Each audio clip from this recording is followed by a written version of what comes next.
absolutely no introduction, but I'm going to do it anyways. He's one of the greatest professional wrestlers of all time, a producer, one of the biggest box office draws in Hollywood, a businessman, a girl dad, and co-owner of the XFL. Welcome to First Take, Dwayne "The Rock" Johnson. Dwayne, thank you so much for being with us. Well, thank you, Molly. I appreciate it. Great to be on the show. I love you guys. I'm a big fan of the show. That was an incredible intro. You did forget one thing in the multi-hyphenate intro, and that is looking at Steven. It's like looking in the mirror. We're like twins. That's the thing. I wish. Exactly. I wish. Yeah. You guys bench press the same weight and squat it too. Shoot, maybe not even a 50th. Oh my gosh. I'm nowhere in the ballpark. Nothing.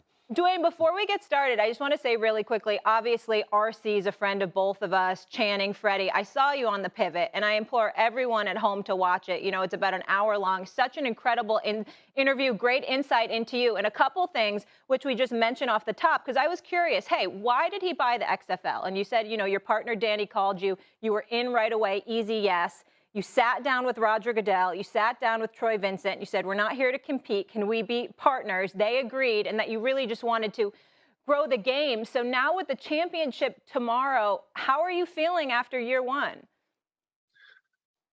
Well, Molly, I'm feeling great. I'm feeling great. I'm feeling positive. I'm feeling bullish about our season of the XFL. There was a lot of great takeaway. We learned a lot. I think we did some really nice things for the audience. And I think the players delivered on every level. Number one, being the quality of play and their intention and intensity. And the players really galvanized and understanding and embracing what this is in the XFL, which we wanted to create the league of opportunity.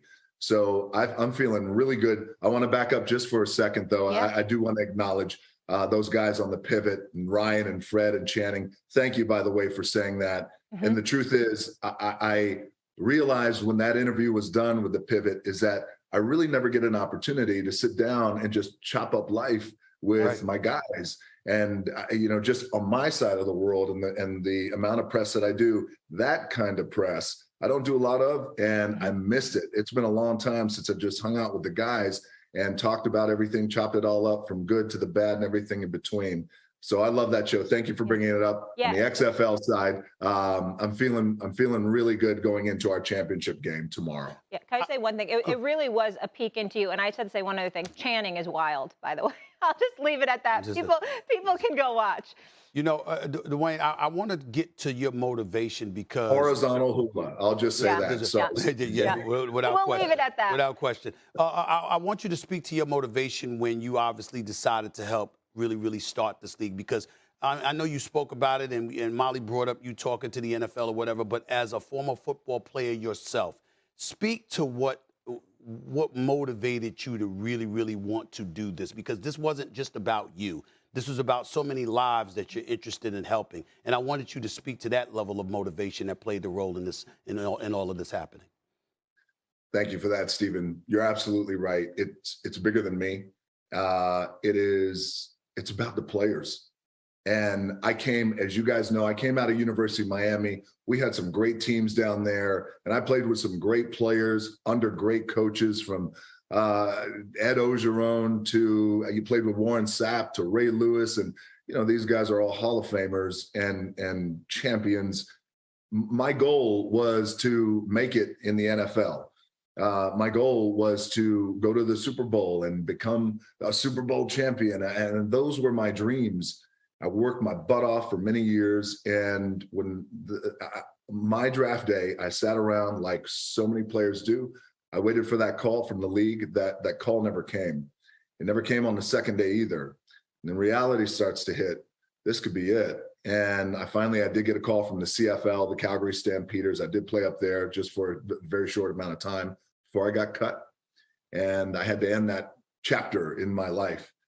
And that was a really tough thing to contend with, because that was the thing that was going to allow me to buy my parents their first home, allow me to make it. And so now, years later, Stephen, when you ask what this league means for life to become, for life to come full circle, for me to have this opportunity to buy the league with Danny Garcia, Jerry Cardinal as well, is a very meaningful and special moment. because it also just comes down to creating opportunities that I wish I had. And now I'm in a position where I could create these opportunities for these players to not only live their dreams, but then really ball out. And then not only that, but then they, you know, you talked about going up to New York, respectfully sitting down with Roger and Troy and their executives and saying, you're right, we're not looking to compete. We just love the game of football. Is there a pathway here that we could work together and partner and grow the game? And they had agreed. And lastly, I just want to share this. There's that Miami locker room down there we're very proud of. Lastly, I'll share this Roger had asked me at the end of the meeting, could you just talk a little bit about the XFL? What is going to be different about this league? What's the culture? You talked about the culture of the XFL, League of Opportunity, League of Disruption. What does that mean? I said, the best way that I could tell you this, Roger, is there are 53 men on an NFL roster. I was always number 54. Hey, DJ, you're good, but with a little bit more time, you'd be better, but you're not as good now as you need to be. Therefore, you're not going to make it in the league and you're not going to get a shot. And the dream ends here.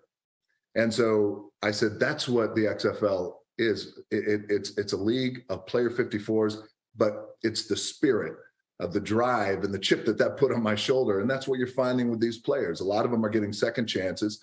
We have our over 60% of our players have NFL pedigree. So they're looking to get back in the league. And a lot of our players don't, and they're looking to get a real shot. So I'll pause there. That's what the XFL means to me. What role would you most like to play next? Stephen A., you're answering too. Oh, okay. What role would I like to play next? Yeah, acting. I'm ready to sing. I'll just say that. Okay. Wow. Wow. Whoa, okay. Okay. All right. Stephen A., what about you? You do some acting. What kind of role would you want to play? Well, no. He's an actor. You know, he's that too. I just show up on soap operas from time to time. What I would say to you is this. I mean, you know, I would say a villain, but no. I want to be a sports owner on television. I want to be a boss. You know, Okay. I mean, I wouldn't know anything, but I want to be a boss. I want to be like a president of basketball operations. I love it. Or the commissioner of a league. Yeah, I wouldn't mind. So you guys, Okay. that's like a little ballers right there is what you want. A little something like I love something like that. Okay, Dwayne, obviously we know you love to work out, but we all have days when we're kind of tired. We don't want to get into it. So what's your go-to artist to get you pumped up for a workout? I'm sorry, Molly. What's my go-to what? Go-to artist or song when you want to get pumped up to work out when you're having a tired day? Go-to artists would be, I have a handful of them. First one comes to mind is always Jay-Z. Yeah. Always Jay-Z, and it's turned up loud. Yeah. Absolutely. Jay-Z and Nas. Okay. I'll throw Nas in there. I think that's a unanimous decision. right. All right, you're both girl yeah. dads, both of you. Yes. And Dwayne, I want to make sure you can hear me. So what's the thing your daughters ask for the most? You know what? The thing they ask for the most is toys and time. So, Daddy, can I get this toy? Can I get that toy? And of course, I'm very strict, and I say, yeah, absolutely. I'll get you two of them. Exactly. And the other one, and the other one is time, and that's the beautiful one. You know, I have 3 daughters, very proud girl dad. Simone is older; she's 21, and she's kicking butt right now as a professional wrestler in WWE.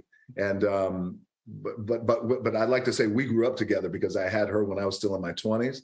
Mm-hmm. And as I was telling the guys the other day, as you guys know, men in their 20s is like men being teenagers. So yes. I was still trying to figure myself out with my older daughter. But now, years later, you get down the road, a little experience. And now my little ones just want that time with Daddy. And I love that I'm able to spend it with them. They ask for time. Yeah. But here's where the torture part comes in. They want the time. Then they want you to take them wherever they want to go, to do what they want to do, while they insist that, you know, they get your money to pay for whatever it is that they want. Teenagers. And they're not asking. They're not asking. You know, my daughters look at me. I ain't asked to be here. You brought them here. It's your responsibility to take care of me. They tell me this. I love it. Yes. It's not a negotiation. Here she is. It's right not here. a negotiation, not even a little bit. Oh my gosh. Hi. Hi. She's gorgeous. What's her name? What this is Jazzy. Can you say hi? Hi, Jazzy. I've seen some great videos of her putting makeup on you, so I enjoy that. So sometimes you're her model, right? She did, and again, just like with Steven, it's non-negotiable, right? It's like, Daddy, non-negotiable. this is what we're doing. That's You right. don't have a choice. Obviously. That's right. Dwayne, thank you so much for coming on. This really was a lot of fun for us. Hopefully one day you'll be able to come in studio. I know you're kind of busy. I want to see this gym that goes on wheels with you everywhere you go. Talk about no excuses to stay consistent. I'm looking at him. I'm getting in the gym today. I'm looking at him getting in the gym this afternoon. I'll be in the gym. Getting in the gym. You got let's do it. We got to get in the Iron Paradise one day. That's what we'll do. Wow.